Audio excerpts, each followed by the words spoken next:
₹500 ಮೌಲ್ಯದ ವಾಚ್ ವಿವಾದ 29 ವರ್ಷಗಳ ಬಳಿಕ ಸುಪ್ರೀಂ ಕೋರ್ಟ್ ಅಂತಿಮ ತೀರ್ಪು 1997ರಲ್ಲಿ ಉತ್ತರಾಖಂಡದಲ್ಲಿ ₹500 ಮೌಲ್ಯದ ಕೈಗಡಿಯಾರ ವಾಚ್ ವಿಚಾರವಾಗಿ ನೆರೆಹೊರೆಯವರ ನಡುವೆ ಜಗಳ ನಡೆದಿದೆ.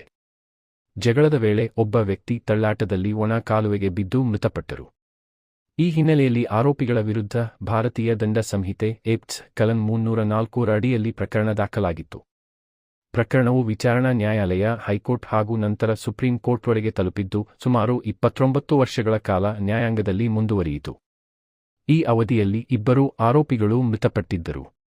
ಒಬ್ಬ ಆರೋಪಿಯ ಮೇಲಿನ ಮೇಲ್ಮನವಿ ಮಾತ್ರ ಸುಪ್ರೀಂ ಕೋರ್ಟ್ ಮುಂದೆ ಬಾಕಿ ಉಳಿದಿತ್ತು. ಸುಪ್ರೀಂ ಕೋರ್ಟ್ನ ತೀರ್ಪು. ಆರೋಪಿಯ ವಿರುದ್ಧದ ದೋಷಾರೋಪಣೆಯನ್ನು ಕನ್ವಿಕ್ಷನ್ ಸುಪ್ರೀಂ ಕೋರ್ಟ್ ಎತ್ತಿಹಿಡಿದಿದೆ.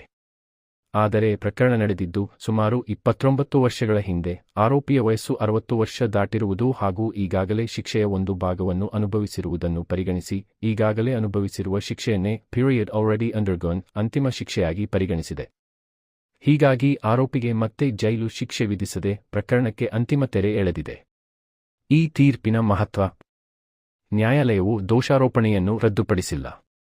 ಆದರೆ ದೀರ್ಘಕಾಲದ ನ್ಯಾಯಾಂಗ ವಿಳಂಬ, ಪ್ರಕರಣದ ಸಂದರ್ಭಗಳು ಮತ್ತು ಆರೋಪಿಯ ವಯಸ್ಸನ್ನು ಪರಿಗಣಿಸಿ ಶಿಕ್ಷೆಯಲ್ಲಿ ರಿಯಾಯಿತಿ ನೀಡಿದೆ.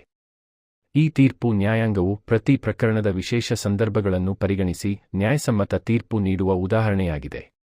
ಕಾನೂನು ಮಾಹಿತಿ. ಘಟನೆ 1997. ವಿವಾದದ ವಿಷಯ ₹500 ಮೌಲ್ಯದ ಕೈಗಡಿಯಾರ.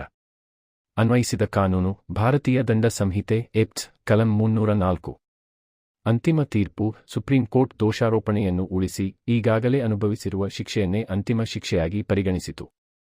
ಪ್ರಕರಣದ ಅವಧಿ ಸುಮಾರು 29 ವರ್ಷಗಳು.